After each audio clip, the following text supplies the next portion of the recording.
Manu, aujourd'hui, est à Coudekerque-Branche, au cœur du Fort des Pirates. Bonjour Manu.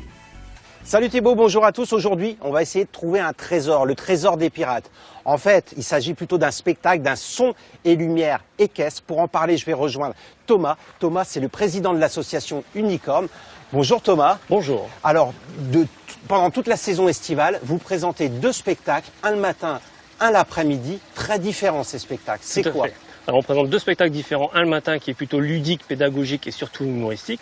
On explique la vie des pirates à terre, leurs costumes, qu'est-ce qu'ils faisaient quand ils n'étaient pas en mer et pourquoi il y a des chevaux à bord des bateaux. Alors pourquoi il y avait des chevaux, dites-le moi? Eh bien parce que quand vous découvrez un nouveau continent, vous n'allez pas forcément aller à pied, surtout à l'époque où il y avait encore les nobles qui étaient en place. Donc les nobles se baladaient toujours à cheval et les non-nobles se baladaient à pied. Le spectacle de l'après-midi, c'est quoi? Le spectacle de l'après-midi, on est sur un gros spectacle fantastique avec des cavalcades, des cascades, des combats et plein de surprises et malédictions. Et là, on est vraiment sur une bande-son comme un film.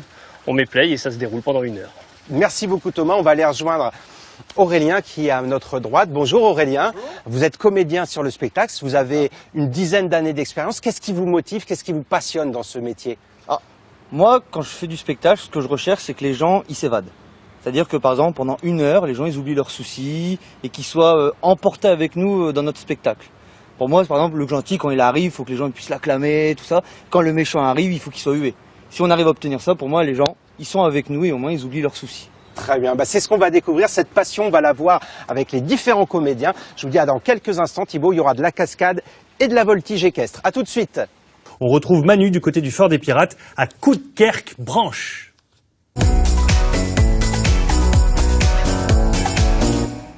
Voilà, ça y est, je vous rappelle que nous sommes au Fort des Pirates à Coudekerque-Branche. Alors là, c'est les répétitions. Le spectacle a lieu jusqu'au 15 septembre.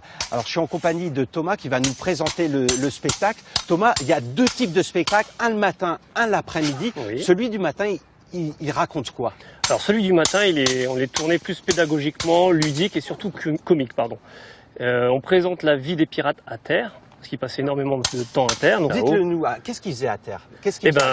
En terre, ils passaient beaucoup de temps à la taverne, ils passaient du temps aussi à chercher du travail, parce que malheureusement, ils étaient payés que quand ils étaient en mer. Donc ils partaient chercher du travail dans les terres, dans les champs, etc. ou comme garde. Alors, le nouveau continent, il a rapporté quoi? Du sucre, du cacao, vous disiez? Voilà, beaucoup d'épices, du sucre, du cacao, des nouvelles espèces d'oiseaux, beaucoup de choses qu'on n'avait pas dans l'ancien continent. C'est pour donner pas mal d'informations sur les corsaires, sur les pirates, aux enfants notamment. C'est un spectacle familial. Tout à fait. On cherche à apprendre aux enfants, aux parents, parce qu'il y a beaucoup de connaissances que les gens ne savent pas, donc on est là pour leur apporter. Mais tout sur un aspect d'humour, pour pas qu'on s'ennuie. Vous remontez, grosso modo, au grand-père du corsaire Jean Bart, le corsaire d'un Carquois. C'était quoi sa vie? Le corsaire que je représente, c'est Michel Jacobsen. Oui. À l'époque, la Flandre a été donnée à la couronne d'Espagne. Et du coup, ce corsaire a été aussi offert à la couronne d'Espagne. Et du coup, il a servi le roi Philippe III d'Espagne jusqu'au bout de sa vie. Et il a été aussi, il est devenu amiral de sa flotte à la fin de sa vie. Il est enterré à côté du roi en Espagne. Comment vous êtes documenté? Comment vous avez travaillé sur ce spectacle avant qu'on parle du spectacle de l'après-midi? Dites-moi. Sur le spectacle du matin, on s'est beaucoup renseigné. On a fait les musées, on a été chercher sur Internet et dans des écrits dans les bibliothèques aussi. D'accord. Le spectacle de l'après-midi, il consiste en quoi? Alors, le spectacle de l'après-midi est complètement différent de celui du matin. On est vraiment sur un spectacle fantastique. On a remis en scène un petit peu les rumeurs qui peuvent se propager dans les tavernes à notre époque. Alors, qu'est-ce qu'il raconte, votre spectacle de l'après-midi? Celui de l'après-midi, on parle beaucoup de malédiction, d'un trésor maudit, qui ont été récupérés chez les Mayas. Malheureusement, le trésor va avec la malédiction, et celui qui l'a récupéré, il est maudit et il ne veut pas s'en séparer. Très bien. On se retrouve dans quelques instants en compagnie des chevaux. Il y aura encore des spectacles et des cascades. Du spectacle et des cascades. A tout de suite.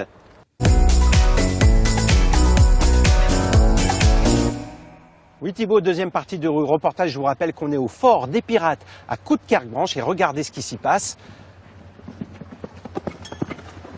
On est en compagnie de Thomas qui est le président de l'association Unicorn. Alors Thomas, il faut beaucoup d'entraînement pour faire ces voltiges équestres. Effectivement, c'est un travail de tous les jours, toute l'année. Toute l'année, très bien. Ça fait 3 ans que le spectacle existe au Fort des Pirates. Alors on l'a dit, il raconte un petit peu les péripéties des corsaires au XVIe, XVIIe siècle sur la côte d'Opale. Le spectacle de l'après-midi, lui, il est beaucoup plus fantastique. Ça reste pour un public familial quand même. Ah oui, tout à fait.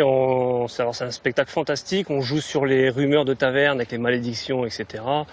On s'est inspiré aussi un petit peu des films de notre époque comme Pirates des Caraïbes pour jouer un petit peu sur le côté des monstres. Le rêve au départ, c'est quoi? C'est de faire rêver les familles qui viennent se détendre ici. Pourquoi vous faites ce métier-là? Ben, c'est comme vous l'avez dit, c'est pour faire rêver petits et grands, essayer de leur faire voir des étoiles plein les yeux et puis qu'il y a plein de choses à faire dans ce métier-là. Comment elle s'organise la saison? Il y a plusieurs spectacles, hein, du mercredi au dimanche, ici au Fort des Pirates à Coudekerque-Branche. Il y a d'autres spectacles que vous organisez, auxquels vous participez ailleurs qu'ici? Tout à fait, on tourne partout en France et en Europe à partir du mois de mars jusqu'au mois d'octobre. Alors comment vous jonglez avec ces différents spectacles? Ben, c'est compliqué des fois, mais on travaille beaucoup sur la logistique qui est importante pour les chevaux.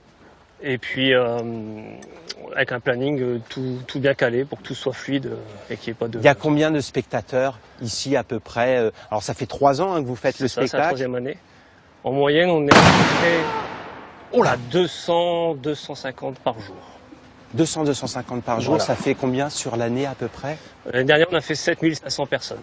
Ah bah voilà, Corentin va bien, il est sorti, il a fait sa cascade, on va aller lui poser quelques questions. On a 2 métiers, c'est le cascadeur et régleur cascade. D'accord.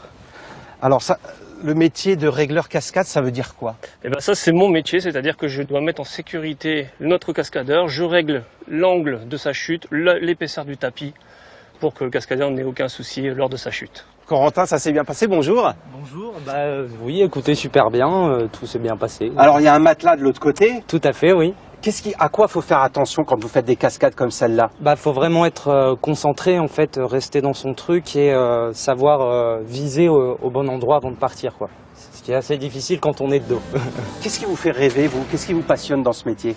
C'est un peu tout, c'est le côté d'adrénaline quand on fait une cascade dans le combat, de faire rêver les enfants aussi, de jouer sur scène, voilà, c'est un peu ce mélange de tout ça, en fait. Très bien, merci beaucoup à tous les deux, messieurs. Alors je vous rappelle que le spectacle a lieu au Fort des Pirates à Coudekerque-Branche. C'est jusqu'à la mi-septembre. On vous dit à très vite dans Ensemble c'est mieux. Vous nous retrouvez également sur hdf.france3.fr. À bientôt.